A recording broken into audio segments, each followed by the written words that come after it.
안녕하십니까. 오늘은 1화편 135 모두 둥근 마음으로에 대해서 함께 공부해 보고자 합니다. 교조님 1화편 135 모두 둥근 마음으로 1883-4년경 구보 고사부로가 아들 나라지로의 눈병을 구제받아 사례참배차 처자를 데리고 터전에 돌아왔을 때의 일이었다. 교조님께서는 붉은 옷을 입고 거실에 단좌하고 계셨다. 정가린의 안내로 교조님 앞에 나온 고사부로 부부는 너무나 황공한 나머지 머리도 들지 못한 채 엎드려 있었다. 하지만 나라지로는 당시 7, 8세의 아이인지라 스스럼 없이 주위를 둘러보고 있었다. 그러다 교조님 곁에 있는 포도가 눈에 띄어 그 포도를 물끄러미 보고 있으니 교조님께서는 가만히 그중 한 송이를 손에 드시고 잘 돌아왔구나. 이것을 주마. 세상은 이 포도알처럼 모두 둥근 마음으로 뭉쳐서 사는 거야. 이 길은 두고두고 즐겁게 걸어가는 길이야. 라며 그것을 나라지로에게 주셨다. 여러분 잘 아시는 내용입니다. 그리고 천리교 전도지나 이런 거 보면 포도가 그려져서 서로 둥글게 모여있는 이런 모습들도 여러분 보게 되죠. 이 포도를 통해서 교조님께서는 즐거운 삶의 모습, 우리 인간들이 살아가야 될 모습을 포도에 비유해서 교조님께서는 깨우쳐 주셨습니다. 이 포도란 것을 여러분 한번 깊이 생각해 보면요. 이 가지 줄기에 뿌리가 이렇게 있어서 가지가 이렇게 달려 있어서 포도송이가 이렇게 열리지 않습니까? 그러면 이 포도는 이 줄기에 가까운 곳, 즉 뿌리에 가까운 곳에서부터 차근차근 이렇게 익어갑니다.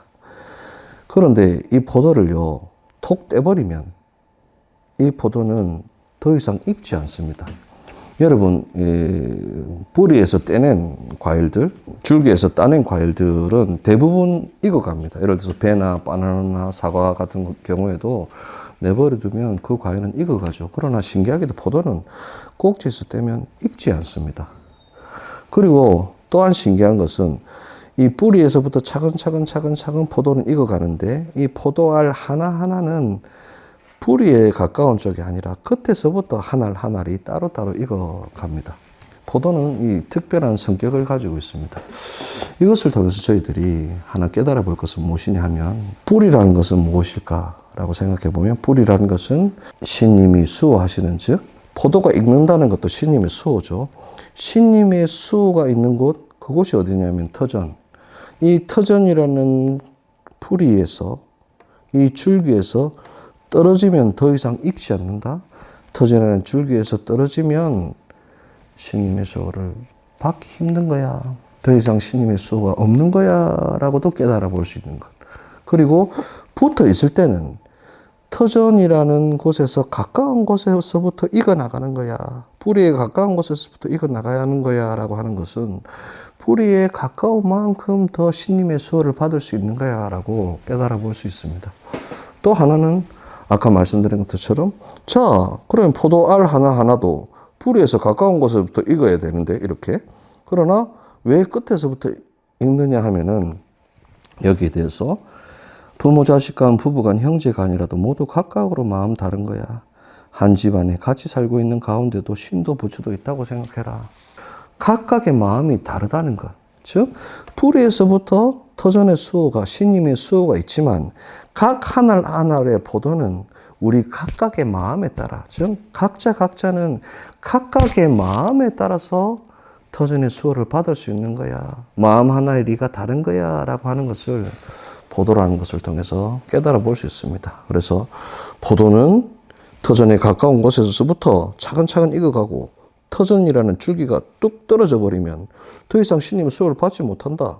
그러나 붙어 있을 때라 할지라도 포도알 하나하나는 끝에서부터 있기 때문에 터전에 가깝다 할지라도 이 길의 신앙을 같이 한다 할지라도 내 마음에 따라서 신님의 수호를 받을 수 있는 것은 각각이 다 다른 거야 라고 하는 것을 여러분 깨달아 볼 수 있습니다. 그래서 이 포도의 모습은 그러합니다만 또 하나 저희들이 이 포도를 통해서 깨달아 볼 수 있는 것은 여러분 포도알은 어떻습니까? 동그랗죠? 근데 포도알은 이렇게 꼭 붙어 있습니다. 붙어 있는데, 붙어 있으면 여러분 서로 상처를 주기 쉽지만 포도알은 부드럽기 때문에 서로 붙어 있어도 서로의 모양을 맞추면서 이렇게 터지지 않죠. 그러나 만에 하나의 포도알이 뭐가 나 있다면, 여러분 뾰족뾰족한 뭐가 나 있다면 어떨까 하면 옆에 있는 포도알을 찔러서 터뜨려 버리고 맙니다. 이 뭐라는 부분이 무엇일까라고 우리가 생각해 보면 우리 마음에, 우리의 성격에, 우리의 생활에 뭐가 난 부분을 깨달아 볼 수 있습니다. 여러분, 우리가 방을 이렇게 청소를 합니다. 대청소해 보자 하고 청소해 보면 어떻습니까? 꼭 구석진 곳, 보이지 않는 곳, 모가 난 곳에 먼지가 많이 쌓입니다. 모가 난 곳이야말로 먼지가 쌓이는 곳이다.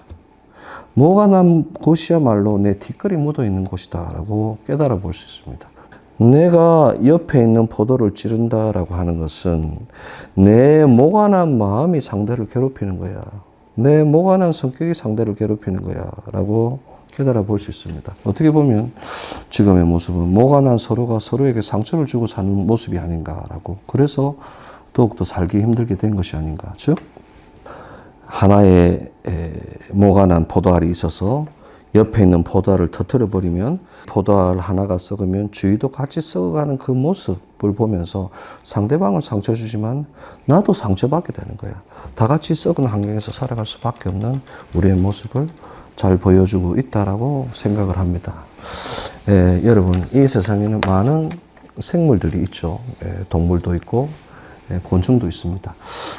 동물 중에 껍질이 딱딱한 동물들, 보면 깨나 새우 이런 동물들이 있죠. 또 육상에 사는 동물 중에는 뭐 천상갑, 고슴도치 같이 뾰족뾰족해서 천상갑이라는 거는 밖에 갑옷처럼 이렇게 자신을 말고 보호할 수 있도록 된 거북이 같은 동물들도 있죠. 바퀴 딱딱한 동물들, 생물들은요, 수억 년이 지나도 모습이 바뀌지 않습니다. 딱딱한 모습 그대로 살아갑니다.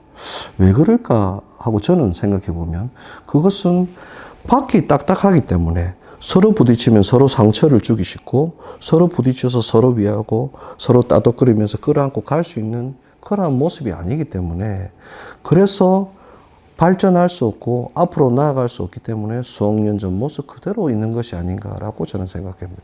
그러나 포유동물은 여러분, 인간을 비롯해서 가장 많은 동물군이 있고 가장 많이 발전해 나가고 진화해 나가는 이 동물들, 특히 그 중에서 인간을 보면은 여러분 딱딱한 게 어디 있죠? 몸 안에 감추어져 있습니다. 그 딱딱한 뼈를 부드러운 살이, 부드러운 피부가 이렇게 감싸 있지 않습니까? 그렇기 때문에 저희들은 상대방을 상처 주지 않고 안으면서 서로 도우면서 사랑하면서 포옹하면서 손을 잡고 걸어갈 수 있는 것이 아닌가라고 생각합니다. 이것이 천리. 저희들이 여기까지 진화하고 발전하면서 신님의 수호를 많이 받아서 걸어올 수 있는 것은 뭐냐면 딱딱함이 안에 감춰져 있고 부드러움으로 감싸져 있다는 것. 이것을 저희들의 모습을 통해서 깨달아 볼 수 있습니다. 그렇기 때문에 포도라는 것은 무엇인가 하면 우리가 만약에 뼈가 밖으로 나와 있다면 포도알을 서로 상처내게 되는 것이죠. 그렇지 않고 딱딱한 것이 안으로 감춰져 있어서 따뜻하게 서로 위하면서 걸어갈 수 있기 때문에 저희들이 지금 이 성인된 모습이, 발전된 모습이 있다라고 하는 것이 천리의 모습이라면 저희들이 그 모습을 생각하면서 남에게 상처 주는 말, 남을 괴롭히는 것, 우리의 모가 난 부분을 상대방의 마음을 찌르고 상대방을 괴롭히는 그러한 행위를 하지 않도록 노력하는 것, 그것이야말로 포도처럼 둥글게 사는 모습이 아닐까라고 하는 것. 그래서 터전이라는 수호를 받는 것이야. 터전이 없으면 생명의 수호도 없는 것이야. 터전에 가까울수록 수호를 많이 받는 것이야. 그러나 각자 하나하나의 마음에 따라서 수호를 받는 것이야. 그리고 그 사람의 마음은 모가 나면 안 되는 것이야. 그 모가 난 부분을 둥글게 만들어서 서로 안아주면서 지내는 것이야. 서로 도우며 지내는 것이야 라고 하는 것을 이 말씀을 통해서 배울 수 있습니다. 교주님께 물었습니다. 교주님, 그러면 우리는 이래 모가 난 이 부분은 어떻게 둥글게 만들죠? 라고 물어보니까 교주님께서는 인간의 마음이라는 것은 마치 이 별사탕과 같은 것으로 뭐가 많은 것이다. 이 뭐가 난 사이사이에 먼지가 끼이는 거야. 그것을 입에 넣어서 온기와 수기로 녹인다면 그 뭐가 없어져서 둥글게 되는 것이야 라고 교주님께서 말씀하셨습니다. 온기와 수기. 저희들의 눈은 상대방을 보게 되어 있기 때문에 내 자신의 뒤끝을 좀처럼 보기 어렵습니다. 그래서 내 자신의 모난 것은 보지 못해도 상대방의 모난 부분은 잘 볼 수 있죠. 상대방의 모난 부분을 보자 말자 니는 뭐가 낫다, 니가 나쁘다 하고 걸어갈 것이 아니라 온기와 수기로서 입안에 별사탕을 물면 그 뭐가 난 부분이 없어서 동그랗게 변하는 것 같이 온기와 수기로서 상대방을 위하고 서로 도와나가는 것. 그리고 내가 상대방의 모난 부분을 잘 볼 수 있듯이 내 자신의 모는 잘 볼 수 없기 때문에 상대방 역시도 나의 따뜻한 온기와 수기의 마음을 받아서 나의 모를 둥글게 만들어주는 것이 아닌가. 그래서 남을 도우면 내가 도움받는다라고 하는 것, 서로 도우면서 즐거운 삶으로 나아간다는 모습이 바로 이 포도의 말씀 속에, 포도의 비유 속에 있다고 생각합니다. 세상은 이 포도알처럼 모두 둥근 마음으로 뭉쳐서 사는 거야. 이 길은 장래 영원토록 즐겁게 걸어가는 길이야 라고 하는 이 말씀.